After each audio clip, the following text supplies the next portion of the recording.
We want to address the subject of engaging your woman successfully. And there are some men who do that better than others. Let me tell you one story of a guy who really missed it. Okay, his name was Phil. One day Phil was out playing golf with a buddy, and they were at the sixth hole. And Phil stepped up to tee off. Now, the sixth hole ran right by the highway, and right before he teed off, a funeral procession came by, at which point Phil steps back, and he puts down his club, takes off his hat, and he prays reverently.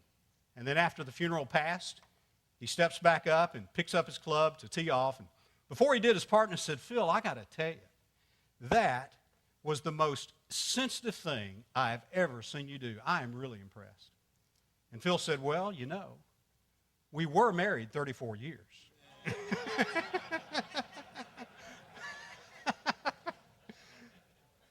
Okay, now guys, I'm setting our sights a whole lot higher for us in here, okay? A whole lot higher. Last session, we focused on some long-standing wisdom given to us by first-century fishermen. I want us to look at Peter's words again. He said, "Husbands, live with your wives in an understanding way." Live with your wives in an understanding way. Now, for over 2,000 years, those words have been telling men of every stripe, every color, and every ethnic group that engaging a woman successfully is not natural to us as men. It's something we have to work at. We don't naturally get it. And we have to go outside ourselves, and we have to gather resources if we're going to be able to live out the wisdom that was given to us 2,000 years ago. And to understand what the understanding way is all about. So mark it down on your outline, okay? This way, the understanding way, is not natural for us as men. It's not natural for us as men. Now here's another thing. Knowing what works with a woman is really only half the battle. Just knowing it is not enough. Using it and applying it in the day-to-day relationship with a woman is always the critical second part. Write this down. This way, the understanding way, is not just head knowledge. And what wins with a woman is not insight. As good as the insight is, what wins with a woman is executing the insight. Notice that Peter says, "Husbands, live with your wives in an understanding way." He doesn't say, "Learn about your wives in an understanding way." He says, "Live with them." A popular term today is execution. There's a best-selling book called Execution, and it speaks to businesses of every kind, and really the bottom line is not just knowing the strategies, but the execution of them. You know, we could translate Peter's words here, "Husbands, execute with your wife." Don't misunderstand. I didn't say execute your wife. I said, husbands, execute with your wives in an understanding way. And he's talking about applied knowledge, not head knowledge. He's talking about a guy who can put the stuff you're hearing into action. You know what, guys, listen, honestly, I think a lot of guys are too smart for their own good. They are too smart for their own good. There are a lot of guys who will sit through classes like this, and boy, they will talk about these things in the small groups, and afterwards, they'll tell me, how much it means to them personally. But they're too smart for their own good because it stops here in their head and it stops on their workbook. They never execute it in their life. Execution is the key. You might even say, "Man, that's what I need to do." But gentlemen, just admitting that's what you need to do is not enough. You've got to execute it. If you never put it into action, it's going to eventually just dissolve and disappear. Now, Peter's talking about living this truth out so a woman can see it, so she can feel it, so she can experience it as real. Maybe you've had this experience. Maybe you've gone and said, "Honey, things are going to be different." And she says, "Yeah, right." You know why she says, "Yeah, right"? Because she's heard it too many times before. She's got to see it. She's got to feel it. She's got to experience it as coming through you as her man. If Peter were alive today and speaking to us in this room, I think he would express his words to us this way. He would say, "Men, win with your woman through wise actions supported by proven insight." Wise actions supported by proven insight. Now, I think it'd be good for us to stop just for a moment, and we need to have a man-to-man talk about what this is really all about. I told you that, no guilt trips are not going to beat you down. And this is not to make you feel guilty. I just want to set you up for success. But if it were just you and me in the room, okay, face to face, I'd ask you this question. What kind of man do you want to be? On our manhood team, what kind of player do you want to be? You know, every team's got different kinds of players. You've got the sideliner. Now, this is the guy who just kind of stands and, you know, he's just a helmet stand. He just holds the helmet. And he watches the action. Then there's the starter. The starter is a vital part of the action. But then you've got another guy, and he's the all-star, and he stands out in the action. Now, in the year that we have before us, we've got 7 more sessions before we finish the first semester. Then we'll take a break, and then we'll come back, and we'll have 6 after that. My question to you is, what kind of player do you want to be on our team? Do you want to just watch the action? You just want to fill in the blanks? You just want to talk about some principles? Or do you want to be part of the action? Or maybe even more, do you want to stand out in the action? Those are the options, and that's the critical question I'm asking you. At this moment, I'm not doing this to beat you down, but again, I want to set you up for success. Now, whichever one you choose will determine the kind of effort that you're going to give and the payoff that you'll receive. Does that sound fair? Okay, that's just kind of a gut check. And so let me tell you what it takes to be an all-star, okay? We want to focus on that third kind of player, the all-star. An all-star man will have to master 3 things. First of all, he is the man who knows his woman's key needs and is actively engaged in meeting them. He knows her key needs, and he's actively engaged in meeting them. One thing that will kind of give you a hint as to whether or not you're an all-star or a starter or a sideliner is just whether you did the project I gave you last week. That's a good indicator. You can already measure yourself. Now, if you did it, you should know your woman's key needs. You had that talk, that face-to-face. She's either confirmed or denied them, and she's hopefully identified her number 1 need for you. And you've talked about that. Now, do you know your woman's top need, what her key need is? Do you know how to meet her needs? If you look at the back of your outline, turn to the back of your outline, guys, you're going to see a reminder section. And just to the right of that, you'll see a little blue box, and it's got the 4 needs of a woman. You see them? All right, now you can cut this out. You can put it in your wallet, or you can put it under the glass on your desk, or place it somewhere that you're going to see every now and then, and you'll be able to ask yourself, how am I doing with the woman I love? And hopefully it will stir you into some creative action and help you to step up to meet her greatest needs. The all-star man is clear about his woman's needs, and he's actively engaged in meeting them. Secondly, the all-star man knows his woman's personality, and he wisely adjusts to it. And thirdly, the all-star man is the man who knows his woman's love language, and he speaks it often. And we're going to talk about the last 2 items today, okay? For the record, this is what a real man masters: his woman's needs, his woman's personality, his woman's love language. All right? Her needs, personality, love language. Say those with me. Ready? Needs, personality, love language. And a real man has that understanding way, and he executes accordingly. Now, I can give you the information, but only you can decide what kind of player that you're going to be, a helmet holder or an all-star. So let's talk about engaging a woman successfully. And we want to explain those 2 personality tests that you took with your wife or your girlfriend, or maybe just a sister or a cousin or someone you work with, a coworker. I think it's just helpful just to, if you don't have a wife or a girlfriend, just to engage a woman and say, hey, I'm trying to understand women. Can you help me? And she'd probably say, sure, glad to help you.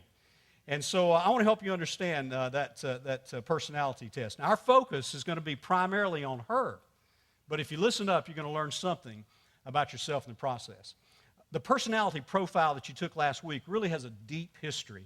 I don't know if you guys know this. It's based on the observation and thinking of a Greek philosopher and a physician by the name of Hippocrates. Now, any guys in medicine, you will remember that Hippocrates gave medicine in 400 B.C., the famous and enduring what? Hippocratic Oath. Now, Hippocrates was a brilliant observer, and he was a thinker about life, not only in the world of medicine, but also in social relationships. And as he observed people, he came up with these 4 basic personality types. He called them, number 1, sanguine. Number 2, choleric. Number 3, phlegmatic. And number 4, melancholy. Those 4 personality types have endured the test of time. Now, there are some contemporary writers that have chosen other terms to describe them. Maybe you're familiar with their terms more so than this. For instance, Gary Smalley is a great writer, and he uses animals, okay? He says choleric is like a lion, sanguine is like an otter, phlegmatic is a golden retriever, melancholy is a beaver. Now, guys, I don't know. I'm not going to go with those because it'd probably be okay if you discovered that you might be like a lion or a golden retriever, but for some of you, if you discovered you were an otter or a beaver, it could be, really traumatic. And so we're not going to go there, okay? We're just going to stick with the original terms, okay? So as we look at these personalities, keep in mind 2 things. First of all, the descriptions that you came back with from last week's assignment just give us general tendencies of a person's personality, not a specific diagnosis. Everything that I tell you may not apply. Not everything will apply to yours or your woman, your wife, your girlfriend's personality. But on the whole, it's going to be very helpful and accurate. When you took the test, you probably noticed that as you totaled the scores, that a dominant personality type was revealed, okay? One of those had the highest score. Now, that's true in most cases. But in a few cases, there might have been 2 that were almost equal, or maybe exactly the same. Now, if that's the case, you know what that means for your wife or your girlfriend? You got a 2 for 1, baby. All right, she's a blend, okay? You may be a blend. And then in that case, only the specifics I'm going to give you are going to help you understand how much she is of one as opposed to the other. So what we're going to say today is going to help you say, well, okay, she looks like she's a dual personality, but I see from information today, she really is skewed a little more towards this one.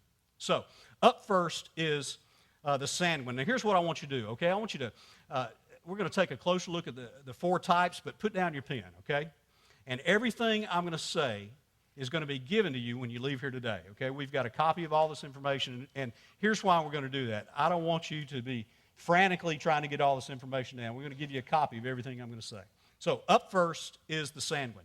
The key word is popular to describe the sanguine. Sanguines are the happy, chatty, engaging kind of woman. She's very talkative, very outgoing. She's the person people like to be around because she's energizing. The sanguine is best at making initial contact with people. They can walk up in any room or crowd and they can engage people. People are drawn to them because of their bubbly, effervescent personality. And they can create enthusiasm and excitement. They encourage and they uplift others, and they ensure that the group is always having fun. Now, how many of you guys are married to a sanguine, or you have a girlfriend who's a sanguine? Okay, now, is this true? Does this describe her pretty much? Okay. This bubbly personality, kind of the life of the party, all right? They present as outgoing and engaging, and their major need is fun and adventure in life. Now, how many of you guys are sanguines? How many of you guys are sanguines, all right? To that basic profile, let me give you some strengths and weaknesses. And here's the thing about all these personalities. If we're going to love our wives in an understanding way, we're going to have to understand her strengths and her weaknesses. First of all, the strengths for the sanguine. They make friends easily and they love people. They're often the life of the party. They make the home fun, especially in a spontaneous way. They like action. They like to make things happen. They're sitting there and they jump up and they say, just, hey, let's go to a movie or let's play a game. Let's have some fun. They prevent dull moments and they're cheerful with a good sense of humor. Now, what about the weaknesses? Because they're so outgoing, sometimes they can dominate the conversation. And they often don't stop talking to let other people talk. And they lose track of time, and they waste a lot of time talking. They're often disorganized, and they live in the moment. And because they live in the moment, they forget things that are not in the moment. They forget schedules. They don't meet deadlines, and they frustrate people, especially the family. They're not good at following through. At times, they want to be on center stage too much, and that can become irritating. That's the sanguine personality. Now, if you're married to or dating one of those, that is the good, the bad, and the ugly of the sanguine that you have to deal with, okay? Next, the choleric. The key word for the choleric is powerful. How many of you guys are married to a choleric? All right. Cholerics are often driving, dominating people who can have workaholic tendencies. They are best at motivating people to action and giving quick and clear instructions and getting it done. The choleric loves to accomplish things. They love the to-do list. Okay? Most cholerics love to check things off and see results. Cholerics are good at leading. In fact, most great leaders are cholerics. They present as authoritative and convincing. And their major needs are action and excitement. Now, you know what the worst thing for a choleric is? A day off. A day off. All right, it's Saturday morning. Nothing to do. The choleric is up at 6:30, bored stiff, trying to think of what to-do list they can put together so they can start checking it off and get their high. That's a choleric. Now, here are the strengths of the choleric, okay? They can lead and organize, and they get results. They love a challenge. They love fixing problems. And they're the kind of person that can immediately see the whole picture, and they often know what to do quicker than anybody else. Those are the strengths. What about the weaknesses? On the other hand, sometimes they try to dominate too much, and they can run over people, and they can come on too strong. They're unable to relax. They're often quick-tempered and impatient. They might even be rude or tactless. And sometimes they can manipulate and use people to get things done. And they often overwork themselves and push and overwork others, even in the family. Next is the phlegmatic. How many of you guys are married to a phlegmatic from the test you took? Feel like she's a phlegmatic, okay? The key word to the phlegmatic personality is the word peaceful. Peaceful. They're probably on the opposite end of the spectrum from the choleric. They are laid back, easygoing personalities. They're best at staying calm and functional. They're not overreacting to a negative situation. They are effective listeners. And one of the things they love to do when people are gathered together is just make sure that everybody is comfortable and doing well. They are kind of the stillness in the storm. And when you're around them, you kind of feel like you can relax because they're so relaxed. They present best as believable, and their major needs are rest and quiet. Now, here's some strengths of the phlegmatic. They're easy to get along with. Phlegmatics have very few enemies. They just kind of mold to the situation. Their theme is, we're here for you. And it feels like that. They're very good under pressure. They're the all-purpose person who is kind of reconciled to the things of life. They've got many friends. And they're the kind of person who is often sympathetic and kind to others, and that's what draws others to them. They often have a consistent, well-balanced life. Now, what about the downsides to the phlegmatic? Can there be any? I mean, it sounds like a perfect person. Well, because they're so laid back, they don't initiate very well. They tend to be a little more passive. Phlegmatic personalities. Sometimes you'll find people saying, come on, let's do something to the phlegmatics, and they'd just rather watch than participate. Sometimes phlegmatics can appear lazy. They keep their emotions hidden. And they're not goal-oriented. They're not drivers. They just like to be around the moment rather than leading the moment or even getting really involved in the moment. They resist change. And they can appear sometimes overly passive in their presentation style. Now, finally, there's the melancholy. How many of you guys are married to a melancholy? Okay? The word for melancholy, the key word is perfect. My wife really is a combination of melancholy and choleric, more weighted on melancholy. The key word is perfect. You heard it first here. My wife is perfect. Thank you very much. All right? Now, my first statement doesn't really apply to her, okay, but others will. Melancholies are artsy type. Not so much for Dana. They're the deep and thoughtful type with perfectionist tendencies. Ah, there we go. They're best at planning and explaining details.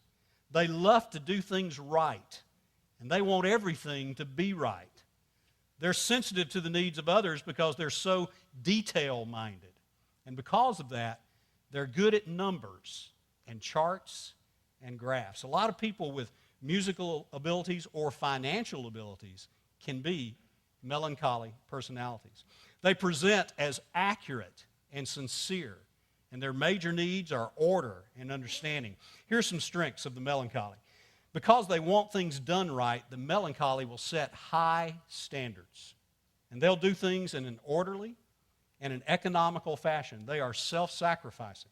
They're faithful and devoted. They're the kind of person you can depend on because they set those standards, and they're going to finish what they started. They work well alone. They actually like it that way. Now, here's some weaknesses.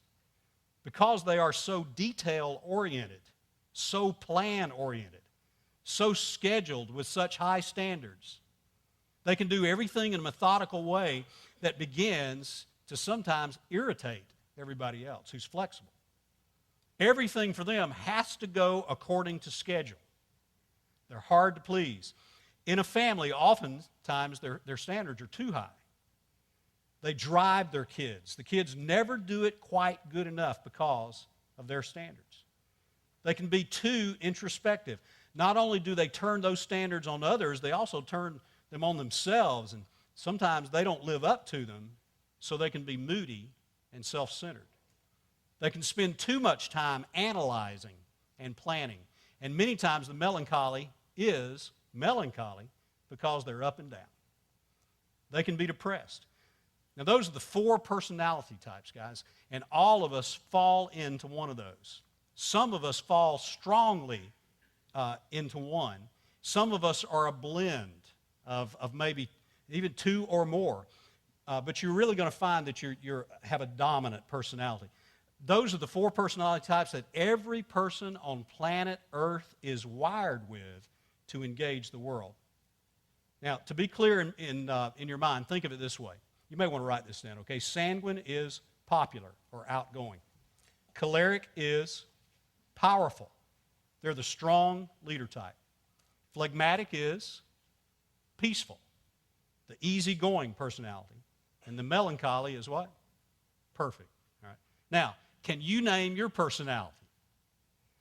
Can you enjoy your strengths and admit your weaknesses? That's who you are. Now, what about your wife or your girlfriend? Can you name her personality? And here's the question. Can you appreciate the strengths of her personality type? Can you see the weaknesses? And will you adjust to them? Will you adjust to them? Now, I want to give you 3 important summaries about personalities, okay? Here we go on your outline. First of all, a person's personality can grow and mature, but guys, this is important. It is not going to change. It is not going to change. It can grow and mature, but it's not going to change. Now, I need you to get that. A person's personality, your personality, can grow and mature, but it is not going to change. It is fixed for life. In other words, a sanguine who's real bubbly and popular, lives in the moment, over time can mature and become more orderly and meet more deadlines a little better, but don't ever expect a sanguine to not thrive in the moment. And don't ever expect a sanguine to stop being spontaneous. If you're married to a choleric woman, all right, she may get less bossy, but she's always going to have a tendency to want to lead and organize because that's how she's wired. All right, you're phlegmatic, you're peaceful one, okay, the one who's more passive. Over time, as they grow and mature, they may learn how to get more things done. They may learn how to initiate more, but never expect them to be some high goal setter like you because they're never going to be that. Your melancholy may relax her standards a bit around the home and not force all the kids to make straight A's. but she'll never relax her standards so much that you can be a slob. You will never convince her to go there.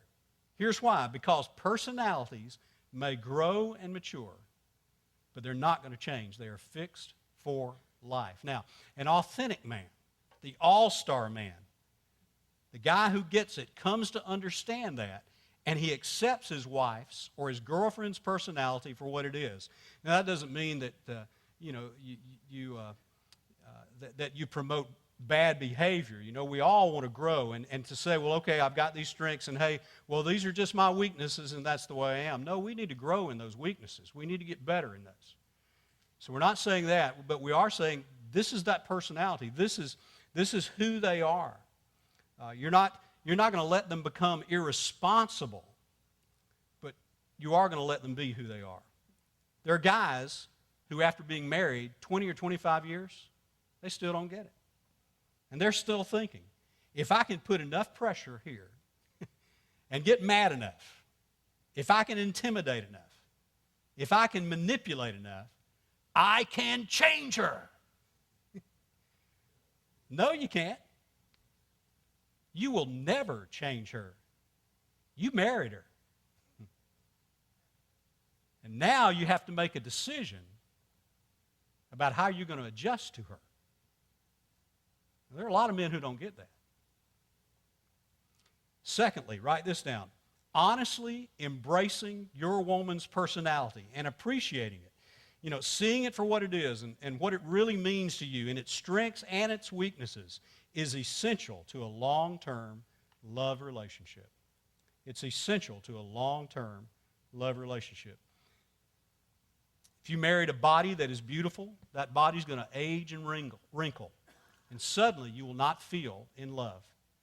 But most of you who are married, you married a personality that you fell in love with because it was going to do something for you and you were going to do something for it. And that's going to stay the same, and you'll have to make some adjustments, but it's there for life. Receiving it and believing that it's something good for you is a key to a long-term relationship. There's a third thing. Marrying this personality says something deep about you as a man. Marrying this personality says something deep about you as a man. Now, this is not in every case, but in most cases, opposites usually attract. My wife and I are polar opposites. You know why? They attract because they're trying to balance one another or refine one another or mature one another. The reason many of you married an opposite is because you needed that opposite. That's exactly what happened in our home. Okay, my organized, plan-ahead, melancholy/choleric wife married a spontaneous, adventurous sanguine. Truth is, her strengths have helped my weaknesses. She's helped me have more order in my life and plan better.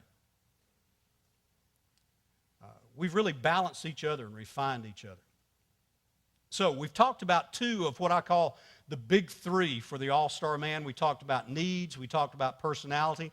Remember, when you leave here today, pick up that sheet. It's going to have everything I said about the personalities, the strengths and weaknesses on those sheets. So be sure you get that.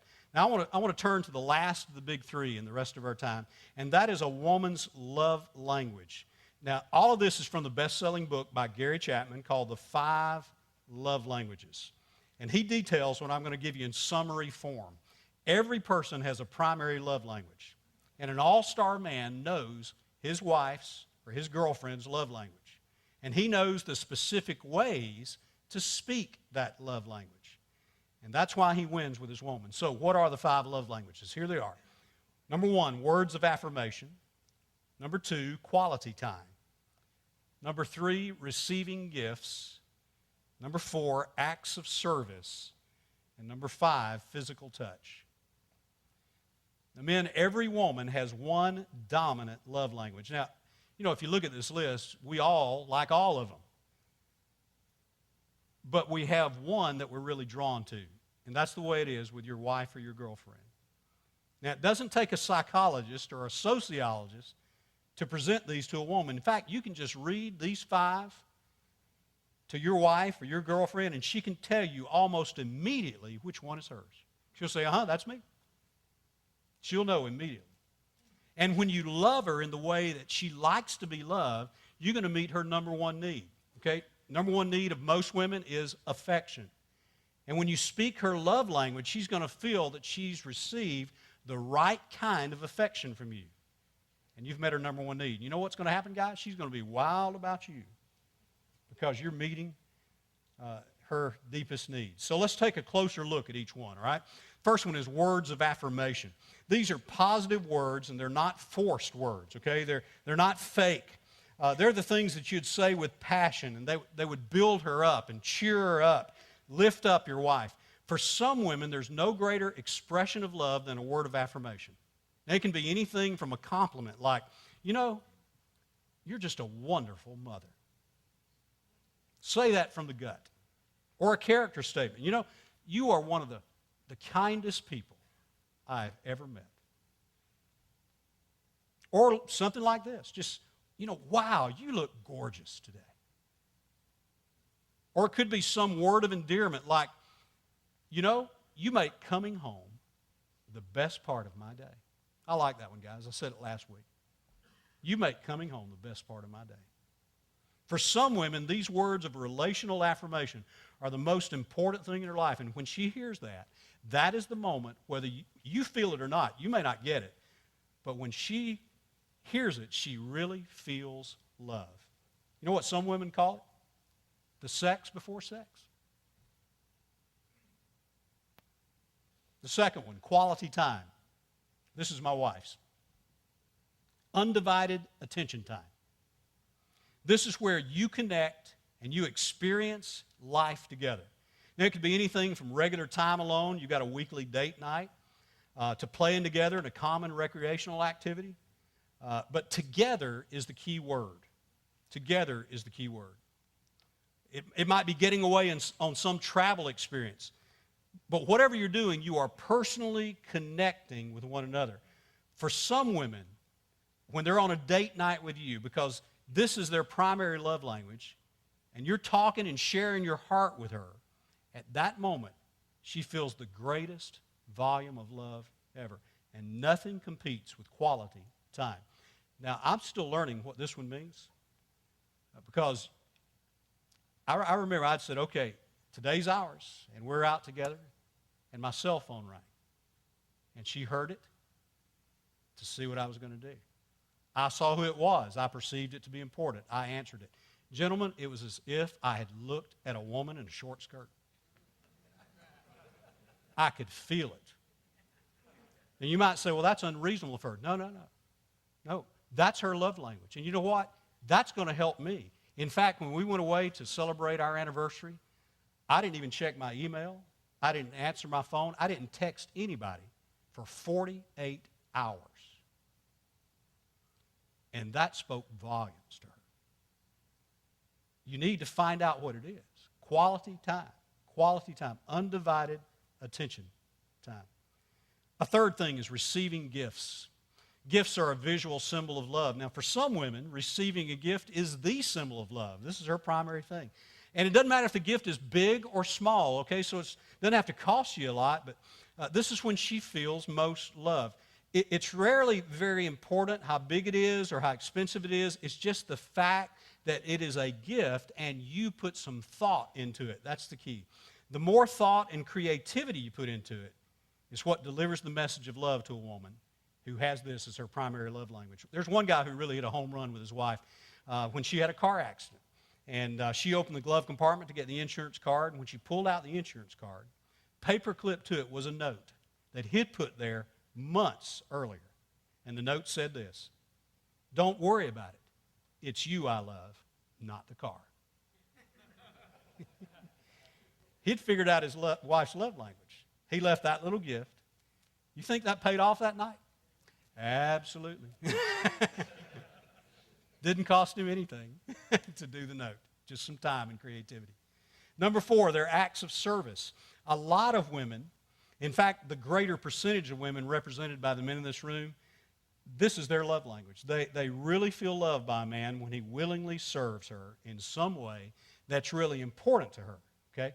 For instance, let's take the melancholy. Now, not all melancholies have this love language, but let's say you are married to a melancholy, and her love language is acts of service. Knowing what you know about melancholies, okay? They're neat. They like things in order.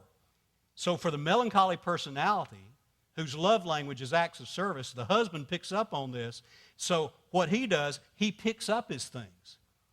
And he does things in an orderly way around the house. That husband is speaking her love language. If he says, let me help you clean up the house, or let me wash the dishes after supper, it speaks into her personality by speaking her love language. You just hit a double, guys, on that one. And that makes her wild about you. Number 5, finally, the physical touch. The physical touch. Some women are contact people, and they love being touched. But you need to write this down, okay, under that one. All touches are not equal. All touches are not equal. For a woman whose love language is physical touch, there are certain touches that fill her up and other touches that don't. For instance, she may love the touch of a hug. Or maybe it's cuddling together. Maybe it's a back rub or rubbing her feet. She can tell you what it is, but not all touches are equal. And gentlemen, maybe, in a few rare cases, for the luckiest men, it might be sexual intercourse. Now listen carefully. If you are one of the luckiest men alive in this room today, I don't want to hear about it. Just keep it to yourself, and the rest of us will enjoy washing dishes or writing little notes, okay?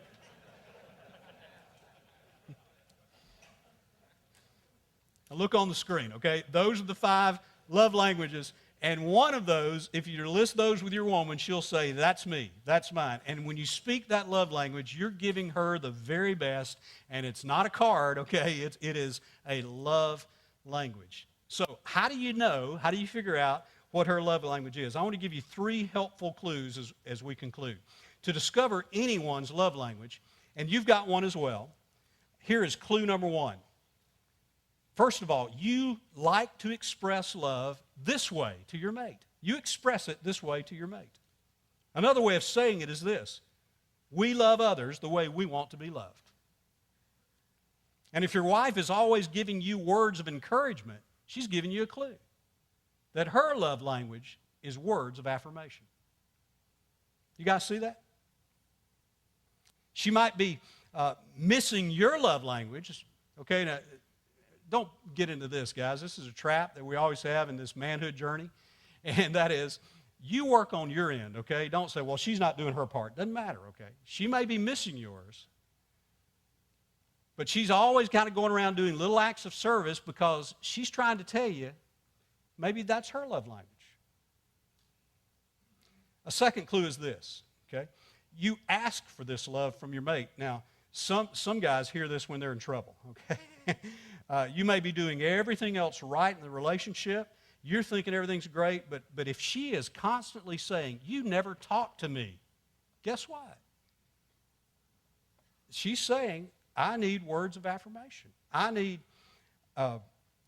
Or she's saying, I need quality time. I need you to connect with me. She's starving maybe for quality time. You might be hugging her, giving her gifts, taking her on trips. You see, this is where a lot of guys don't get it. They're thinking, oh, I'm doing everything right. But you're missing her love language. And if you're not giving her what she needs, she's starving to death and she doesn't feel love. And she expresses it by nagging you for it. Talk to me, spend time with me. And you can excuse that by all the other good things you're doing, but you're hurting her. That's a clue. Third clue is this: you are deeply hurt when your mate gives you the opposite of this. You're deeply hurt when your mate gives you the opposite of this. In fact, nothing hurts more than when you give her the opposite of her love language. All right, for instance, let's say her love language is receiving gifts, and it's now your 20th anniversary, and you totally forgot. You have just hurt her to the core because you have overlooked what was most important to her. Maybe it's physical touch that she craves. But every day you walk out the door to work, and even as you're walking out the door, you're already focused on your to-do list. When you get really deeply hurt in a relationship, it's usually the missing of a love language. So how do you discover her specific love language, okay? Follow through with the clues I've given you, and then do these two things, okay? First of all, talk it out with her face to face. I've got another Die to Live application project for you. This one's really easy. It's at the end of your outline. But take your wife or your girlfriend out to a quiet place. Take your notes with you. And just simply say, hey, part of what I'm doing in Quest is to learn what meets your needs. Now, guys, when you say that, you've got her attention, okay? And you don't have to be a psychologist to do this. Just list the love languages. And you might want to give a little explanation. That's why it's important to take your notes. Don't reteach the lesson, but then just ask, okay, so what is your primary love language? I guarantee you she'll know it. And talk it out with her face to face. Now, she may start and say, well, I like them all. But you say, well, yeah, but what's the one you really like? Talk it out with her, and so you get it, and you know what it is. Then do the second thing, all right? Get some specific applications from her. Just knowing her love language is not enough. You need to be a finisher. And you have to know the specific application of that love language. In other words, what are the 2, 3, or 4 things that you could do that would speak that love language in a customized way into her life so she gets it? And when she does, she's going to respond to you and love you in the way that you need to be loved, because she'll respond out of the overflow of a husband who has loved her well. Now, gentlemen, that is how you engage your woman successfully. Next session is staying close to the woman you love. Don't miss it. I'll see you next week.